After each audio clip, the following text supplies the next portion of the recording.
எல்லோருக்கும் வணக்கம்.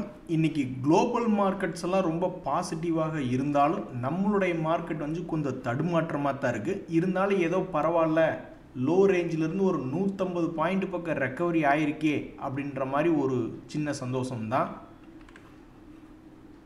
நண்பர்களே, ஏற்கனவே ரொம்ப பரபரப்பாக இருக்குது. இதில் யார் சொல்கிறத நம்புறது அப்படின்றது ரொம்பவுமே கஷ்டமாக இருக்குது. ஒரு சைடு என்ன அப்படின்னு பார்த்தீங்கன்னா, இந்த கோல்ட்மேன் சாக்ஸ் என்ன சொல்கிறாங்க, இவங்க இந்தியாவை பற்றி சொல்கிறாங்க. ஸோ இந்தியாவினுடைய இந்தியன் ஈக்விட்டிஸ் எல்லாம் மேபி ஓரளவுக்கு பெட்டராக பர்ஃபார்ம் பண்ணலாம். 2026 நிஃப்டி 29,000 கூட வர்றதுக்கு மேபி வாய்ப்பு இருக்குது அப்படின்றது அவங்களுடைய எஸ்டிமேஷன். இதுவே இதே மாதிரி இன்னும் பெரிய தலைங்கள் மாற்றி மாற்றி ஒன்று சொல்லிக்கிறாங்க. ஆனால் அது நம்ம மார்க்கெட் பற்றி இல்லை, அமெரிக்காவினுடைய மார்க்கெட் பற்றி. ஸோ ஜேபி மார்க்கெட் என்ன சொல்கிறாங்க அப்படின்னு பார்த்தா, அவங்களுடைய எஸ்டிமேஷன் படி அமெரிக்காவில் புல் மார்க்கெட் முடிஞ்சிருச்சா. யோ, அமெரிக்காவில் அடித்தா இங்கேயும் தான் ஏன் வலிக்கும். அமெரிக்காவில் பர்கர் விற்கலினா கூட நம்ம ஊரில் நம்ம ஸ்டாக்ஸ் என்பது இறங்கிக்கிட்டு இருக்குது. ஸோ ஜேபி மார்க்கெட் என்ன சொல்கிறாங்கன்னா, அமெரிக்காவில் ரீட்டெய்லர் இன்வெஸ்டர்ஸ்க்கு மத்தியில் ஸ்டாக் மார்க்கெட்டில் கொஞ்சம் இன்ட்ரெஸ்ட் கம்மியாக இருக்குது. அதனால் அந்த மார்க்கெட்டில் ஏதாவது செல்லிங் ப்ரெஷர் வருமா அப்படின்ற ஒரு காரணியை வச்சு அவங்க எஸ்டிமேட் பண்ணுறாங்க. இன்னும் ஒரு மிக முக்கியமான விஷயம், மிகவும் மதிக்கத்தக்கவர் இந்த மார்க் மோபியஸ். அவர் என்ன சொல்கிறாருன்னா, இந்த ஆர்டிஃபிஷியல் இன்டெலிஜென்ஸ் தீமில் இருக்கக்கூடிய ஸ்டாக்குகளில் ஏதாவது ஒரு கிராஷ் வருமோ அப்படின்னு அவர் எதிர்பார்க்குறாரு. ஆக மொத்தம் இவங்க 3 பேர் கண்டுபிடிச்சிருக்கிறதுல இந்தியாவுக்கு சாதகமாகவும் ஒன்று இருக்குது, இந்தியாவுக்கு எதிராகவும் 2 இருக்குது. ஆக மொத்தம் என்ன நடக்க போகுதுன்னு தெரியல. இந்தியா மட்டும் தனியாக ஏறி நம்ம அதிகமாக பார்த்ததில்ல. அமெரிக்காவினுடைய வீழ்ச்சி, அமெரிக்கா மார்க்கெட் ஹாலிடே க்ளோஸ் அப்படின்னு பண்ணி வச்சுருந்தா கூட சில நாட்களில் நம்மளுடைய ஷேர் மார்க்கெட் ஏறி நான் பார்த்துருக்கேன். ஆனால் நம்மளுடைய மார்க்கெட் நல்லா இருந்த சமயத்தில் நம்ம நல்லா இருந்தவனை கெடுத்து விட்டாண்டா அப்படின்ற மாதிரி அமெரிக்க மார்க்கெட் வீழ்ச்சி அடையும் போது நம்ம மார்க்கெட் வீழ்ச்சி அடைஞ்சு நான் பார்த்துருக்கேன். ஸோ நம்மளுக்கு பாசிட்டிவாக 1 பாயிண்ட்டும் எகென்ஸ்டாக 2 பாயிண்ட், 2 பெரிய தலைங்க பேசியிருக்காங்க, பாசிட்டிவாக 1 தலைங்க பேசியிருக்காங்க. ஸோ என்ன ஆக போகுது இனி வரக்கூடிய நாட்கள் அப்படின்றது பொறுத்து இருந்து பார்க்கணும். இன்றைக்கே கூட பார்த்தீங்கன்னா மிகப்பெரிய ஒரு கடும் வீழ்ச்சியிலிருந்து ஒரு 100-150 பாயிண்ட் நிஃப்டி என்பது ரெக்கவரி ஆகிருக்கு இன்றைக்கி. ஸோ இந்த அமெரிக்க ஸ்டாக் மார்க்கெட் நம்மளை ஏற விடாமல் பிரச்சனை பண்ணுது, அல்லது அவன் இறங்கி நம்மளையும் இறக்கி விடுற மாதிரி பிரச்சனை பண்ணுறது. எப்படி இவனை டைவர்ஸ் பண்ணுறது அப்படின்றதே நம்மளுக்கு தெரில. நம்ம மார்க்கெட்லேருந்து அந்த காலத்தில் டீகப்ளிங் அப்படின்ற வார்த்தை ரொம்ப பிரபலமாக இருந்தது. ஏன்னா அடிக்கடி அமெரிக்கா விழுகும்போது நம்ம மார்க்கெட் விழுகாமல் இருந்தது. அதை டீகப்ளிங் அப்படின்ற ஒரு வார்த்தையை சமீபத்தில் யாருமே உபயோகப்படுத்தலை. என்னைக்கு அவனை பிடிச்சி நம்ம நாட்டினுடைய பல தொடர்புகள் டைவர்ஸ் பண்ணி விடுறதுன்னு தெரில. ஆஹா நண்பர்களே, காத்திருந்ததுக்கு பலன் கிடைச்சிருச்சு. அதாவது நிறைய பேர் என்ன எதிர்பார்த்துக்கிட்டு இருந்தாங்கன்னா, இந்த டாடா மோட்டருடைய கமர்ஷியல் வெஹிக்கிள் என்னைக்கு லிஸ்டிங் டேட் வரும் அப்படின்னு நிறைய பேர் தெரிஞ்சுக்கிறதுக்காக காத்துக்கிட்டு இருந்தாங்க. அப்படி காத்துக்கிட்டு இருந்தவங்களுக்கு இன்னைக்கு அந்த அறிவிப்பு அப்படின்றது வந்துடுச்சு. நாளைக்கு புதன்கிழமை அன்னைக்கு நல்ல அருமையான நாள். பொண்ணு கிடைச்சாலும் புதன் கிடைக்காது அப்படிம்பாங்க. அது மாதிரி கரெக்டாக நடுவால் வெட்னஸ்டே அன்னைக்கு அவங்களுக்கு அப்ரூவல் கிடைச்சி லிஸ்டிங் நவம்பர் 12ஆம் தேதி இந்த டாடா மோட்டருடைய கமர்ஷியல் வெஹிக்கிளினுடைய டிவிஷனுடைய லிஸ்டிங் அப்படின்றது வருது.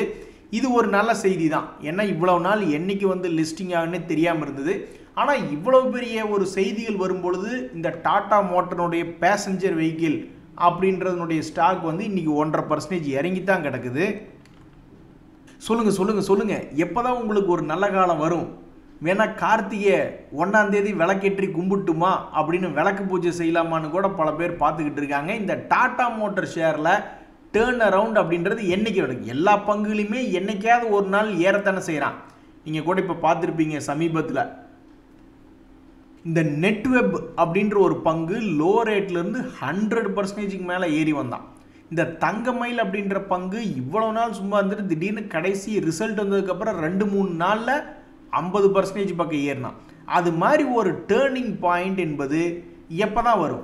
இந்த அறிவிப்பு வரும்பொழுது, கமர்ஷியல் வெஹிக்கிளினுடைய லிஸ்ட் ஆகிற தேதியினுடைய அறிவிப்பு வரும்பொழுது ஏதாவது டேர்னிங் பாயிண்ட் வருமானு பல ட்ரேடர்கள் பார்த்துக்கிட்டு இருந்தாங்க. ஏனோ அவங்க எதிர்பார்த்துருக்கக்கூடிய அந்த டேர்னிங் பாயிண்ட் என்பது இன்னைக்கு இந்த அறிவிப்புக்கு பின்பும் வரல. எப்போ ஒரு நாள் வச்சிருப்பான் போல, அந்த நாள் வரும்போது தான் சிறப்பாக சம்பவம் செய்யணும் அப்படின்னு இருக்கும் போல. நண்பர்களே, இப்போ ஒரு மிகப்பெரிய ஒரு விஷயத்தை பற்றி நம்ம பேச போகிறோம். அதாவது இந்த பராஸ் டிஃபென்ஸ் அப்படின்ற பங்கு இன்னைக்கு 1.5% ஏறி இருக்கு. அந்த பங்குல ஒரு அறிவிப்பு வருது. அவங்களுடைய ஒவ்வொரு குவார்ட்டருக்கும் ஒரு 100 கோடி 90 கோடி அப்படின்ற மாதிரி வியாபாரம் பண்ணிக்கிட்டு இருக்காங்க. அவங்க இன்னைக்கு வெளியிட்டிருக்கக்கூடிய அறிவிப்பில் ஆல்மோஸ்ட் 35 கோடி, ஒரு குவார்ட்டரில் ஆல்மோஸ்ட் 30% மேலே ஒரு ஆர்டர் கிடைச்சிருக்கு அப்படின்ற ஒரு தகவல் விட்டுருக்காங்க. இது எதுக்கு அப்படின்னு பார்த்தீங்கன்னா, கவுண்டர் ட்ரோன் சிஸ்டம். இப்போ கூட நீங்கள் பார்க்குறீங்களா, உக்ரைன் அடிக்கடி போய் ரஷ்யாவினுடைய எண்ணெய் கிணறுகளில் சின்ன சின்ன குட்டியூண்டு ட்ரோனில் போட்டு அந்த ரிஃபைனரிஸே செயல்பட முடியாமல் பண்ணி விட்டு வந்துடுறாங்க இல்லையா? அது மாதிரி ஏதாவது ட்ரோன்கள் தாக்க வரும் பொழுது அதை கவுண்டர் ட்ரோன், அதை திருப்பி அடிக்கிறதுக்காக ஒரு ஆர்டர் 35 கோடி மதிப்பிலான ஆர்டர் கிடைச்சிருக்கு அப்படின்ற மாதிரி தகவல் விட்டுருக்காங்க. இப்போ இதில் என்ன ஒரு மிக முக்கியமான கருத்து அப்படின்னு பார்த்தீங்கன்னா, நம்ம இப்போ யாரு கூட நம்ம சண்டைக்கு போகிறோம்? இது வரைக்கும் நடந்த சண்டையில் எடுத்து பார்த்தீங்கன்னா, நம்ம போய் வேற ஏதாவது ஒரு நாடுகள், இந்த பக்கம் இருக்கக்கூடிய நாடுகள் மேலே குண்டு போட போகிறோமா, இந்த பக்கம் போட போகிறோமா, இந்த பக்கம் யார் மேலேயும் குண்டு போட போகிறதில்ல. ஒரே ஒரு நாடு, நம்மளுக்கு இந்த பக்கம் பாகிஸ்தான் இருக்கக்கூடிய நாடுகள் மேலே குண்டு போகிறோம்னு வச்சுங்க. ஆனால் இப்போ பாகிஸ்தான் அப்படின்ற ஒரு நாடு வேற ஒரு நாடு கூட போய் ஒப்பந்தம் போட்டுறாங்க. உன் மேலே குண்டு போட்டால் நான் வருவேன், என் மேலே குண்டு போட்டால் நீ வா அப்படின்ற மாதிரி ஒரு ஒப்பந்தம் போடுறாங்கன்னு வச்சுக்கோங்க. ஒப்பந்தம் போட்டிருக்காங்க. அப்போ நம்ம இங்கிருந்து இனி போய் லேஸ் வாக்கில் இனி எடுத்ததுக்கெல்லாம் அவனை போய் நம்ம அடிக்க முடியுமா அப்படின்னா, அந்த இடத்துல ஒரு யோசனை வருது. நம்ம போய் ஒருத்தனை அடித்து அவன் போய் இன்னொருத்தனை கூட்டிகிட்டு வந்து அவனும் ஏதாவது சண்டைக்கு வந்தால் என்ன பண்ணுறது? ஸோ அப்போ இனிமேல் போய் நம்ம அதிகமாக எந்த நாடுகள் மேடையும் நம்ம குண்டு போடல, ஒரே ஒரு நாட்டை தான் நம்ம இது பண்ணிக்கிட்டு இருக்கோம் அப்படின்ற ஒரு நிலையில், அப்போ அங்கிருந்து ஆப்போசிட்லேருந்து நம்ம மேலே விழுகிறப்ப நம்ம தற்காத்து கொள்ளுவோம் பார்த்தீங்களா, டிஃபென்ஸ். அதுக்கு தான் இனி அதிகமான ஆர்டர்கள் கிடைக்குமோ? ஏன்னா நம்ம நினச்சாப்புல போய் தாக்கிட முடியுமா? இனி அது மேபி டவுட் அப்படின்ற மாதிரி இருக்கக்கூடிய நேரத்தில், அப்போ இந்த பராஸ் டிஃபென்ஸ் போன்ற ஆர்டர்களை இந்த மாதிரி கவுண்டர் ட்ரோன் சிஸ்டம்ஸ் ஆர்டர் கிடைக்குதுன்னா அது முக்கியமான விஷயமா அப்படின்ற ஒரு விஷயத்தை தான் தற்போது பல ட்ரேடர்கள் கேட்டுக்கிட்டு இருக்காங்க. ஸோ தற்போதைக்கு இந்த பராஸ் டிஃபென்ஸ் சிஸ்டம் அப்படின்றதுனுடைய வாழ்நாளில் அவன் என்ன பண்ணியிருக்கான் அப்படின்னு பார்த்தீங்கன்னா, ஒரு காலத்தில் வெறும் 200 ரூபாயிலிருந்து 600 ரூபா போனால், அப்புறம் மறுபடியும் 200 ரூபா அதே விலைக்கு திரும்பி விழுந்தான்.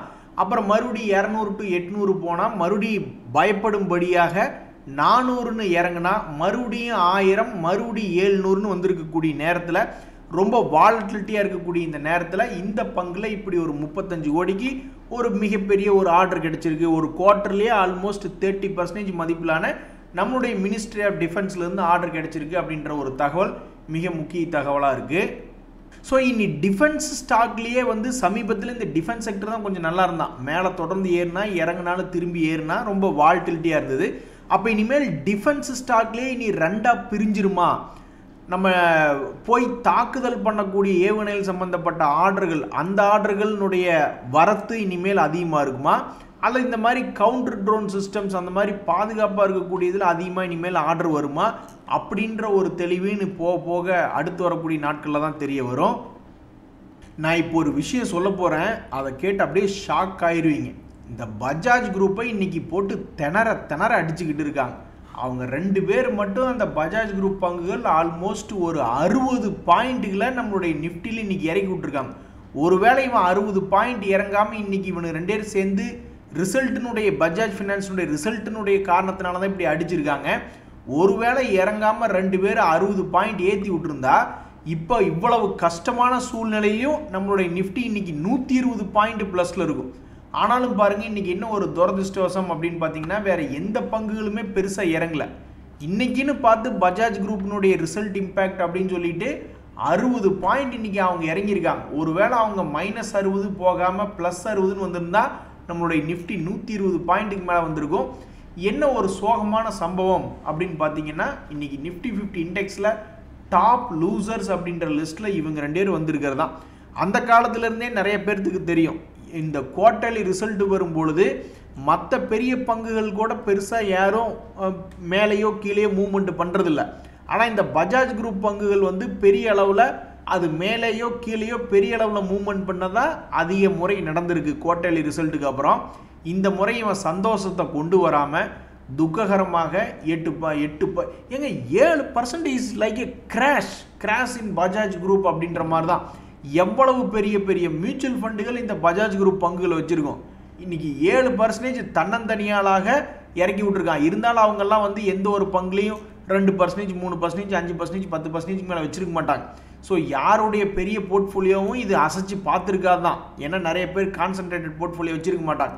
இருந்தாலும் 7% இறங்கியிருக்கு, சம்பவம் பண்ணியிருக்குன்னா உண்மையிலேயே இன்னைக்கு ஒரு மிகப்பெரிய வருத்தமான நாள், ஒரு இருண்ட நாள் இன்னைக்கு ஷேர் மார்க்கெட்டில், இந்த நிஃப்டி 50 இண்டெக்ஸில். அதே மாதிரி இன்னைக்கு நிஃப்டி மைக்ரோ கேப் இண்டெக்ஸ் எல்லாம் பார்த்தீங்கன்னா அதுவும் இட்ஸ் ப்ளீடிங் அப்படின்ற மாதிரி 10%, 5% இறங்கின பங்குகள்லாம் ரொம்ப அதிகமாக இருக்குது. 250 பங்குகள் பக்கம் இருக்காங்க. அதில் ஆல்மோஸ்ட் 10% பங்குகள், 25 பங்குகளுக்கு மேலே இவ்வளோ ஒரு மிகப்பெரிய அடி வாங்கியிருக்குன்னா அப்போ இன்றைக்கி நிறைய பேர்த்தினுடைய போர்ட்ஃபோலியோவில், அதுவும் முக்கியமாக இந்த மாதிரி small cap, mid cap, micro கேப்னு எடுத்து வச்சுருந்தா இன்றைக்கி கொஞ்சம் சிரமமாக தான் தற்போதைய நிலை சொல்லுது. ஸோ நம்மளுடைய மார்க்கெட்டில் டோட்டல் மார்க்கெட் இண்டெக்ஸ் அப்படின்றத எடுத்து பார்க்கலையேவும் 750 பங்குகளில் 460 பங்குகள் இறங்கித்தான் இருக்குது. அதுவும் சாதாரணமாக இறங்கல. எத்தனையோ பேர் 8%, 7%, 10% இறங்கி கிடக்குறாங்க. நண்பர்களே, இன்னொரு முக்கியமான செய்தி இன்னைக்கு மார்க்கெட்டில் என்ன அப்படின்னு பார்த்தீங்கன்னா, இந்த ஐடியா ஷேர் திடீர்னு 8% ஏறுவான், 10% ஏறுவான், அப்புறம் அப்படியே ஒரு 10-20% இறங்கும். இது எல்லாத்துக்கும் காரணம் ஏதாவது ஒரு செய்தியாக இருக்கும். ஆனால் இன்னைக்கு மங்களகரமாக இந்த வாரத்தில் 8% இன்னைக்கு ஏறி இருக்கா அப்படின்னா மிகவும் ஒரு அற்புதமான தகவல். அதாவது மார்க்கெட்டில் வந்து இவன் வெளியிட்டிருக்கக்கூடிய தகவலில் வந்து பார்த்தீங்கன்னா லாஸ் கொஞ்சம் குறைஞ்சிருக்கு, கொஞ்சம் இம்ப்ரூவ்மெண்ட், இவனுடைய ஃபினான்ஷியல் பர்ஃபார்மன்ஸில் கொஞ்சம் இம்ப்ரூவ்மெண்ட் இருக்குது அப்படின்னு மார்க்கெட் நினச்சிக்கிட்டு இன்றைக்கி தான் ஃபஸ்ட்டு லேட்டஸ்ட் டைமில் ஒரு பர்ஃபார்மன்ஸுக்காக ஒரு 8% இன்றைக்கி மார்க்கெட்டில், அதாவது Q2 ரிசல்ட் வந்ததுக்கப்புறம், குவார்ட்டர்லி ரிசல்ட் வந்ததுக்கப்புறம் கொஞ்சம் மகிழ்ச்சி வந்து மார்க்கெட் ஏற்றி விட்டுருக்குன்னா அது இன்றைக்கி தான். ஸோ ஐடியா ஷேர்னுடைய வரலாறில் இன்றைய நாள் ரொம்ப முக்கியமான நாள்.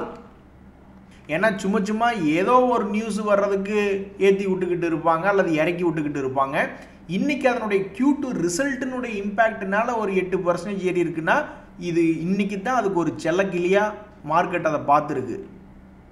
ஸோ இந்த பங்கை பற்றி நிறைய கேள்விகள் ட்ரேடரில் இருக்குது. ஒன்று, ரொம்ப சிம்பிளாக கேட்பாங்க, எப்போ இது ஜீரோக்கு போகும் அப்படின்னு. ஏன்னா அது இன்னும் லாபகரமான கம்பெனியாக திரும்பி வரல.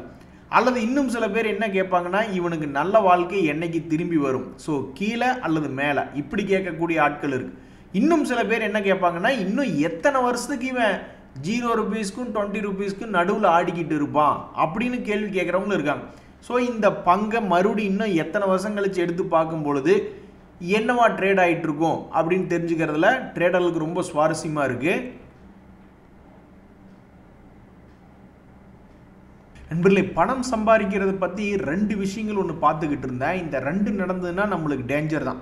அதாவது ஒரு கட்டத்தில் வந்து 1989 வந்து ஜப்பான் உச்சத்துக்கு வளர்ந்துக்கிட்டு இருக்கையில் என்ன ஆச்சு அப்படின்னு பார்த்தீங்கன்னா, சாதாரண ஒரு கிராமத்தில் இருக்கக்கூடிய லேண்ட் வேல்யூவோட இப்போ இருக்கிறத விட 100 டைம்ஸ், 50 டைம்ஸ், அதாவது இப்போ பவுன் 1 லட்சம்னு வச்சுங்க, 100 டைம்ஸ்னா 10 லட்சம், 1 கோடி. ஒரு பவுன் வந்து 1 லட்சத்துக்கு விற்றுக்கிட்டு இருக்கிற சமயத்தில் அது 1 கோடிக்கு விற்றுக்கிட்டு இருக்கு. அப்போ போய் யாரோ வாங்கிட்டாங்க அப்படின்ற மாதிரி ஒரு புரிதலுக்கு வச்சுங்க. அதுக்கப்புறம் அந்த லேண்டினுடைய விலை ஆல்மோஸ்ட் 70% என்பது கிராஷ் ஆகுது. கிராஷ் ஆனதுக்கப்புறம் இப்போ ஆல்மோஸ்ட் 30-40 வருஷம் கழிச்சுமே இன்னும் அந்த பழைய பணத்தை, அந்த ரியல் எஸ்டேட்லாம் வந்து திரும்பி பிடிக்கல. நீங்கள் என்னையா 30 வருஷம் 10 வருஷத்தை பற்றி பேசிக்கிட்டு இருக்கீங்க? ஸ்டாக் மார்க்கெட்டில் வாங்கினதுக்கப்புறம் அவன் பாட்டுக்கு சொர்றன்னு கீழே போய் 40-50% ஒரே மாதத்துக்குள்ளே, ஒரே வருஷத்துக்குள்ளே இறங்கினவன்லாம் இருக்கா அப்படின்னு நம்மளுக்கு தோணும். பட் இருந்தாலும் நீங்கள் தங்கம், ரியல் எஸ்டேட்லாம் நீங்கள் என்ன நினைக்கிறீங்க? ரொம்ப ஸ்ட்ராங்கான பொருள் தானே நினைக்கிறீங்க. சமீபத்தில் கூட கோல்டு பார்த்துக்கிட்டே இருந்தீங்க. மேலே ஏறிக்கிட்டே வந்தால் அதுக்கப்புறம் இறங்கினாலும் இப்போ வரைக்கும் இன்னும் பெருசாக கிராஷ் ஆகலை தானே.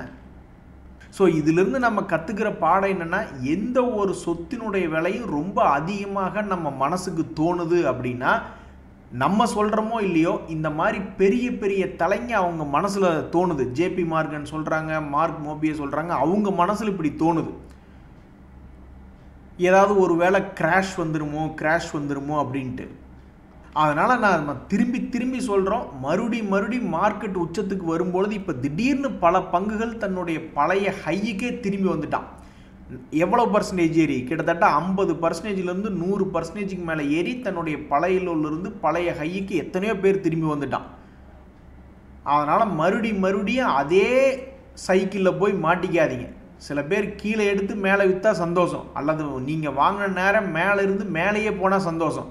ஆனால் மேலே நீங்கள் என்ட்ரு ஆனதுக்கப்புறம் தொப்புக்கடின்னு கீழே விழுந்துருச்சுன்னா 1 வருஷம் வெயிட் பண்ணி மறுபடியும் நீங்கள் அதே தப்பை பண்ணுறதுக்காக தான் இந்த 1 வருஷம் காத்துக்கிட்டு இருந்தீங்கன்னு அர்த்தம். அதாவது கீழேருந்து 1 வருஷம் கழித்து மேலே வந்திருக்கு, மறுபடியும் நீங்கள் ஏதாவது ஒரு பங்கு இதே இடத்துல போய் என்ட்ரு ஆகுறீங்கன்னா 1 வருஷம் காத்திருந்து மறுபடியும் அதே தப்பை தான் திருப்பி செஞ்சுருக்கீங்க. இனி மறுபடியும் 1 வருஷம் ஆகுதா இல்லையா அப்படின்றது வெயிட் பண்ணி பார்க்குற மாதிரி ஆகிடும். அதனால் பணம் சம்பாதிக்கிறதுக்கு எந்த வழியை சூஸ் பண்ணுறீங்களோ அது ரொம்பவுமே அதிகமான விலை கொடுத்து வாங்கலை அப்படின்றத ஒரு தடவை என்ஷூர் பண்ணிங்க.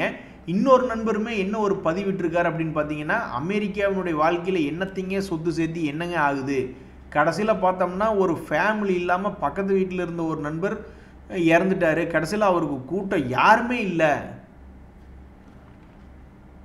ஸோ பணத்தை சேர்த்துறதுக்கு உண்டான வழியிலையும் சரி, பணம் சம்பாதிச்சதுக்கப்புறம் எப்படி இருக்கணும் அப்படின்றதுலையும் சரி, இந்த 2 விஷயங்களையும் இந்த நியூஸ்களையும் பார்த்துக்கிட்டு அதுக்கு தகுந்த மாதிரி முடிவெடுங்க. ஏன்னா ஒவ்வொருத்தரோட எக்ஸ்பீரியன்ஸ் ஒவ்வொரு மாதிரி இருக்குது.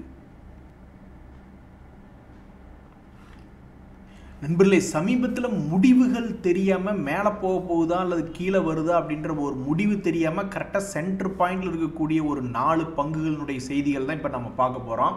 ஒன்று, இந்த டாம்ஸ் இண்டஸ்ட்ரீஸ் இந்த வருஷத்தில் கரெக்டாக அதை யூஸ் பண்ணவங்களுக்கு 4-5 ரவுண்டு போயிட்டு வந்துட்டாங்க. கரெக்டாக ஒரு குறிப்பிட்ட லோ வந்துட்டு ஹை போயிட்டு ஒரு 4 ரவுண்டு போயிட்டு வந்துட்டாங்க. அடுத்தது இந்த பங்கினுடைய மூவ்மெண்ட் எந்த பக்கம் போகும்னு யாருக்குமே தெரியாமல் கரெக்டாக சென்டர் பாயிண்டில் இருக்குது. ஸோ 200 days மூவிங் ஆவரேஜ் கிட்ட இருக்கக்கூடிய இந்த பங்கு இன்னும் இந்த வருடம் முடியறதுக்கு ஒரு 1.5 மாதம் இருக்கக்கூடிய டைமில் தன்னுடைய ரீசெண்ட் ஹை போகுதா அல்லது கீழே வருதா, எந்த பக்கம் போனாலும் அவன் 10% போக வேண்டியதாக இருக்குது, ஆண்டவா என்ன செய்ய போகிறான் அப்படின்னு தெரியாமல் கரெக்டாக சென்டர் பாயிண்டில் இந்த டோம்ஸ்னு இருக்குது. ஸோ இந்த ஷேரை வச்சுருக்கிறவங்க என்ன ஃபீல் பண்ணுவாங்க, போகிறது போகிற அதை மேலே போய் தொட்டுட்டு அப்புறம் நீ எங்கேயோ போ அப்படின்ற மாதிரி தான் நினைப்பாங்க. அடுத்து நம்ம பார்க்கக்கூடிய 2வது பங்கு இதே மாதிரி சென்டர் பாயிண்டில் இருக்கக்கூடிய பங்கு அந்த வெல்ஸ்பன் லிவிங் அப்படின்ற ஒரு பங்கு. இந்த பங்கினுடைய மூவ்மெண்ட்டுமே ரொம்பவுமே வாலட்டிலிட்டியாக இருந்திருக்கு. கரெக்டாக யூஸ் பண்ண தெரிஞ்சவங்களுக்கு அது இந்த 2025 மிகப்பெரிய அளவில் இவனு ஒரு 2-3 ரவுண்டு போயிட்டு வந்தவன் தான். அதுக்கப்புறம் இப்போ கரெக்டாக இந்த 200 days மூவிங் ஆவரேஜ் கிட்ட இருக்குது, எந்த பக்கம் போவான். அடுத்து பார்க்கக்கூடிய பங்கு CIE ஆட்டோமேட்டிவ். இந்த பங்கு அதிகமாக சிரமமெல்லாம் எடுத்துக்கல. டேய், நான் ஒரு ரவுண்டு தான் போயிட்டு வருவேன், அதுக்குள்ளே யார் என் பஸ்ஸில் ஏறி இறங்கணுமோ அவங்க ஏறி இறங்கிங்க அப்படின்னு ஒரே ஒரு ரவுண்டு, ஒரு 350 ரூபாயிலிருந்து 460 ரூபா வரைக்கும் ஒரே ஒரு ரவுண்டு போயிட்டு மறுபடியும் கொஞ்சம் சரிவடைந்து பெருசாக போகலினாலும் பாதி தூரத்துக்கு வந்து கரெக்டாக சென்டர் பாயிண்டில் இருக்கக்கூடிய இந்த CIE ஆட்டோமேட்டிவ் இந்தியா ஷேர் அடுத்து இதனுடைய மூவ்மெண்ட் எப்படி இருக்கும். கடைசியாக இந்த விஜயா டயக்னாஸ்டிக் ஷேர், இவனும் வந்து நீங்கள் எப்படிலாம் பாருங்கள் சம்பாரிச்சு கொடுத்துருக்கானுங்க. நம்ம போர்ட்ஃபோலியோவில் இருக்கக்கூடிய பங்குகள்லாம் பார்த்தோம்னா அந்த பெட்டிக்குள்ளே இருக்கக்கூடிய பாம்பாக அடங்கி படுத்து கிடக்கு. ஆனால் இதுகெல்லாம் கட்டுவிரிய மாதிரி எந்திரிச்சு ஆடிக்கிட்டு இருந்திருக்கு. ஸோ இந்த விஜயா டயக்னாஸ்டிக்ஸ் அப்படின்ற பங்கும் மிக குறிப்பிட்ட அளவில் இறங்குவதும் ஏறுவதுமாகவே அவன் ஒரு 4 ரவுண்டு போயிட்டு வந்திருக்கான். அதுக்கப்புறம் இந்த 3 மாதமாக என்ன பிரச்சனையோ தெரியல, அவனுடைய ரவுண்டு ஒன்றுமே பிரயோஜனம் இல்லாத ரவுண்டாக இருக்குது. இதுக்கு முன்னாடி அற்புதமாக ஏறி இறங்கி ஒரே இடத்துல ஆடிக்கிட்டு இருந்தவன் இப்போ ஒன்றும் பெருசாக சம்பாரிச்சே கொடுக்கல, ரொம்பவுமே மூவ்மெண்ட் இல்லாத ஒரு இடமா இருக்குது. அப்போ இவனுடைய வாழ்க்கையில் மறுபடியும் எப்போ மூவ்மெண்ட் வரும் அப்படின்னு பல பேர் காத்துக்கிட்டு இருக்காங்க. கரெக்டாக சென்டர் பாயிண்டில் இருக்குது. சில ட்ரேடர்கள் என்ன எதிர்பார்ப்பாங்கன்னா, சரி இந்த 4 பங்குகள் இருக்காங்க, இந்த 4ல் உருப்படியாக ரிசல்ட்டு சமீபத்தில் கொடுத்தவன் யார் அப்படின்னு பார்த்தோம்னா இந்த விஜயா டயக்னாஸ்டிக்ஸ் வந்து போன குவார்ட்டரை விட அதிகமாக ரிட்டர்னும், அதே மாதிரி இந்த CIE ஆட்டோமேட்டிவ் என்பது அவனும் போன குவார்ட்டரை விட கொஞ்சம் அதிகமான ரிட்டர்னும், டோம்ஸ் இண்டஸ்ட்ரீஸும் போன குவார்ட்டரை விட அதிகமான ஒரு ரிட்டர்னும் கொடுத்துருக்கு. ஆனால் இந்த வெல்ஸ்பன் லிவிங் அப்படின்ற பங்கு போன குவார்ட்டரை விடவும் மிகவும் குறைவான அமௌண்ட்டு தான் ரிட்டர்ன் கொடுத்துருக்கு. ஸோ லாஜிக்காக சில ட்ரேடர்கள் என்ன நினைப்பாங்க, கரெக்டாக சென்டர் பாயிண்டில் இருக்கக்கூடிய எக்ஸாம்பிளுக்கு 4 பங்குகள் இருக்குது, அதில் இந்த வெல்ஸ்பன் லிவிங் தவிர்த்து மீதி 3 பேர்த்துக்கு ஏதாவது அட்வான்டேஜ் கிடைக்குமா அப்படின்ற மாதிரிலாம் சில ட்ரேடர்கள் யோசிச்சு பார்ப்பாங்க. ஆனால் எதாக இருந்தாலும் 4-5 மாதம் கழித்து எடுத்து பார்த்தா தான் அவன் எந்த பக்கம் மூவ் ஆனா அப்படின்றது தெரிய வரும். எனிவே ஒரு சென்டர் பாயிண்டில் இருக்கக்கூடிய பங்குகளுக்கு கூடுதலாக மற்ற தகவலையும் கவனித்து எதுக்கு அதிகமான அட்வான்டேஜ் பாயிண்ட் இருக்குது அப்படின்னு யோசித்து பார்க்குறதுல ரொம்ப சுவாரஸ்யமாக இருக்கும். அப்படி தான் இந்த 4 பங்குகளினுடைய செய்திகளையும் பார்த்துக்கிட்டு இருந்தோம். ஸோ பல பெரிய தலைங்களுடைய மனசுக்குள்ளே கிராஷ் அப்படின்றது வந்துக்கிட்டு இருக்குது. சில பெரிய தலைங்களுடைய மனசுக்குள்ளே இந்தியா பரவாயில்லையே அப்படின்ற மாதிரி இருக்குது. இதில் எது அடுத்தடுத்து வரக்கூடிய மாதங்களில் நடக்க போகுது அப்படின்றது பொறுத்திருந்து தான் பார்க்கணும். இன்றைக்கி மிக முக்கியமான செய்தி, இந்த டாடா மோட்டருடைய கமர்ஷியல் வெஹிக்கிளுடைய லிஸ்டிங் டேட் நாளை என்பது. நன்றி, வணக்கம்.